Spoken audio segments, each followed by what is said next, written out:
నమస్తే, welcome to HMTV digital. మైదా పిండి ఆరోగ్యానికి మంచిది కాదని ఎప్పటికప్పుడు వింటూనే ఉంటాం.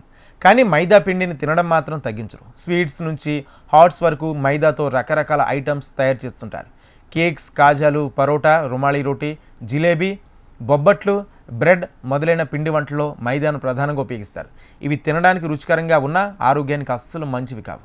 కాసేపు ఈ విషయం పక్కన పెడితే మైదా పిండిని ఎలా తయారు చేస్తారు, ఆరోగ్యానికి అది ఎందుకు మంచిది కాదు అని ఎప్పుడైనా ఆలోచించారా? సాధారణంగా బియ్యం నుంచి బియ్యం పిండి, రాగుల నుంచి రాగి పిండి, గోధుమల నుంచి గోధుమ పిండి, జొన్నల నుంచి జొన్న పిండి వస్తాయి. మరి మైదా పిండి ఎలా తయారవుతుంది అంటే అది కూడా గోధుమల నుంచే గోధుమ పిండి తయారీకి మైదా పిండి తయారీకి ప్రాసెస్ డిఫరెంట్గా ఉంటుంది. ఎలాంటి రసాయనాలు కలపకుండా గోధుమలను నేరుగా మిల్లులో వేసి గోధుమ పిండి చేస్తారు. ఇక గోధుమలపై ఉన్న పై పొరలన్నీ తొలగించి బాగా పాలిష్ చేసి మైదా పిండిని తయారు చేస్తారు. ఈ ప్రాసెస్లో అజోడైకార్బోనమైడ్, బెంజైల్ పెరాక్సైడ్ వంటి ఎన్నో రసాయనాలను ఉపయోగిస్తారు. మైదా పిండి ముట్టుకోవడానికి మెత్తగా, చూడడానికి తెల్లగా ఉంటుంది. అందుకు కారణం అందులో ఉండే అలోస్కాన్ అనే విషపూరితమైన రసాయనమే. మైదా పిండి వల్ల ఆరోగ్య ప్రయోజనాలు శూన్యం, నష్టాలు మాత్రం దండిగా ఉంటాయి. మైదాలో ఫైబర్ తక్కువగా ఉంటుంది. అందువల్ల మైదా మలబద్ధకం, ఉబ్బరం, ప్రేగుల్లో అసౌకర్యం మరియు ఊబకాయం కలిగిస్తుంది. మైదాలో అధిక గ్లైసెమిక్ ఇండెక్స్ ఉంటుంది.